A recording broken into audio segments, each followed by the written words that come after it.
Having refuelled at Norbury Wharf, we set off along the Shelmore embankment. The construction of this great embankment, a mile long, just south of Norbury Junction, was the source of endless grief and expense to the Birmingham and Liverpool Junction Canal Company in general, and to Thomas Telford, the engineer, in particular. It was an enormous task anyway to shift the millions of cubic feet of earth to build the bank, but while the contractors struggled to complete it, the bank slipped and collapsed time and again. By early 1834, Shelmore Embankment was the only unfinished section of the whole canal, and it wasn't until 1835, after 5.5 years of solid work on it, and well after Telford's death, that the embankment was completed by William Cubitt, and the B and LJ Canal was opened as a through route. To the south of the embankment is the village of Nossal, with the navigation inn adjacent to the canal, and then almost immediately the canal enters Cowley Tunnel, constructed in yet another deep rock cutting.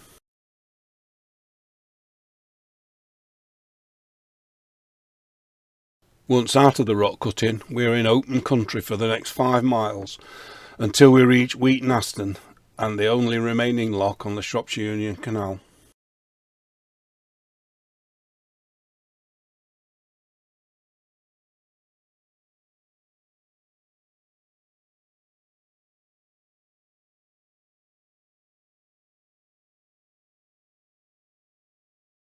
Our next landmark is the Stretton Aqueduct, crossing the A5 Watling Street.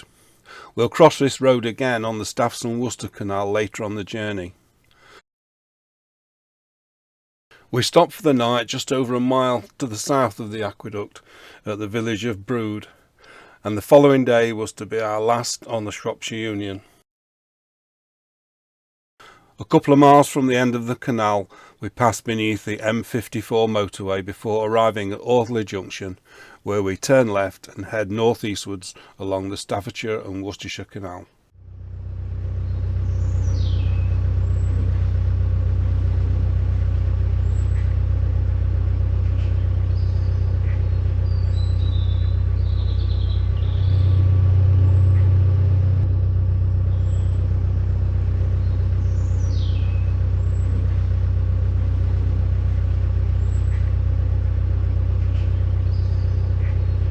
This short tunnel was originally intended to be much longer, at 690 yards.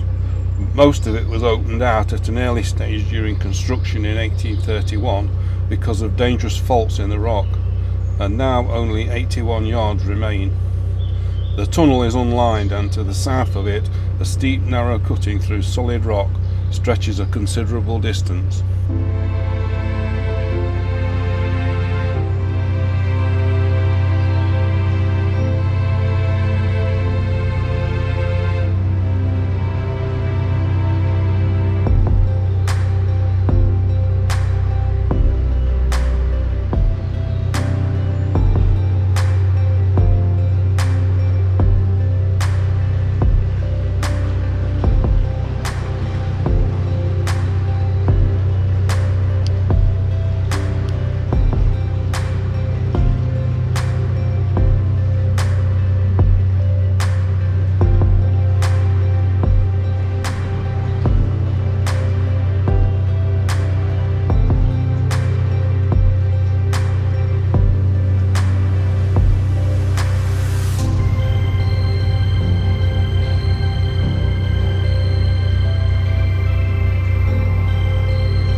Problem this morning as we've been cruising.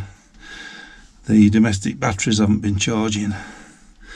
This is the alternator for that, and there's a heck of a lot of play in the belt. That's the starter battery alternator, and that's nice and tight, but there's far too much movement in that, so I'm going to let the engine cool. I'll undo that and hopefully it will enable me to tension the belt, because we're not getting much charge into the batteries.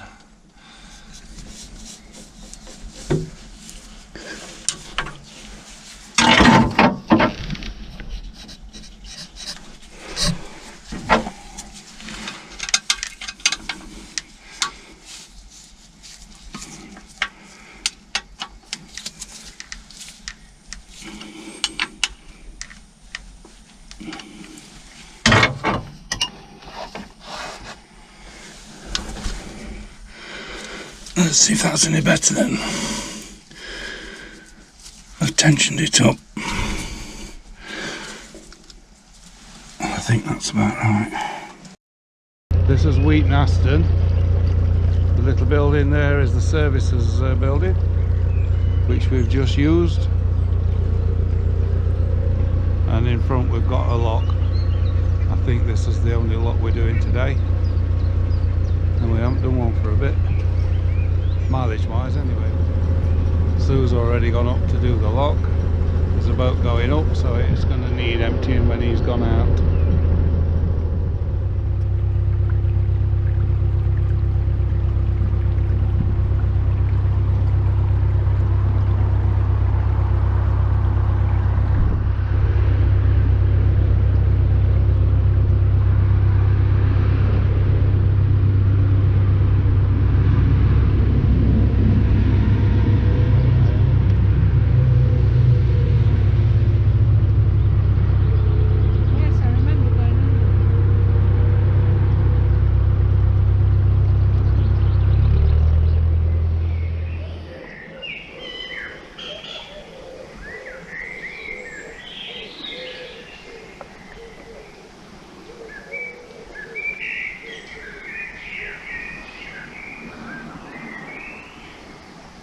We're at a place called Brewood, which is spelt Brewood but pronounced Brood, and it's a fine old village, quite a large village with some very interesting buildings, and they've also got a co-op, a pub, 2 churches, 2 schools, 3 schools, and it's quite handy for visiting really when you're on a boat, because there's pretty much everything you'd want.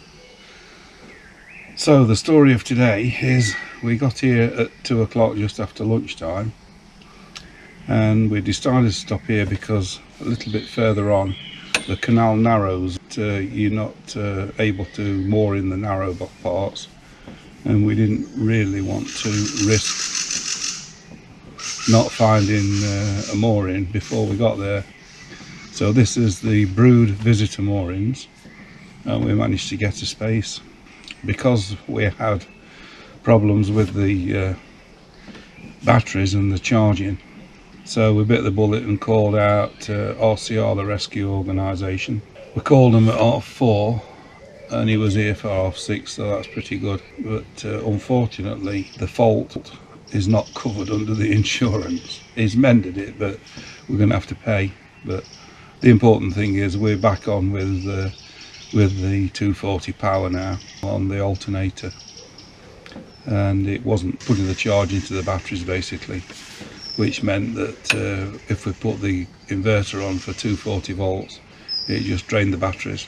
And it's pretty important because that powers the fridge, and also if we want to charge batteries up on phones and on the 2-way radios we need the 240. So it's sorted that now, so fingers crossed that's the last of faults we'll find with the mechanics and electricals on the boat.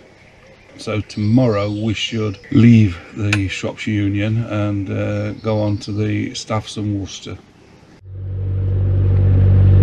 We left Brewood about an hour ago, and we're just approaching the bridge which takes the M54 over the canal.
We've arrived at Autherley Junction and Sue's just gone to operate the lock.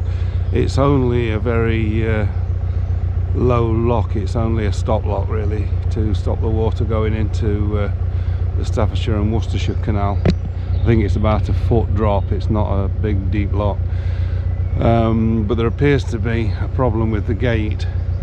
There's some CRT people there, and Sue's just radioed back to say they're having a problem with the gate. Whether there's some rubbish or something in the lock, I don't know, but I'm going to go down and have a walk down and see what's the problem. So I've been down to investigate, and there's something behind the gate that's preventing it from opening fully. But there's a CRT volunteer down there with a rake, and he's after persistent raking, he's managed to free whatever it was, and the gate's gone back. So the boat in front of us is going through. There are two boats coming the other way around the corner we've just been talking to, so once he's gone through there'll be one coming this way, and then we'll be next.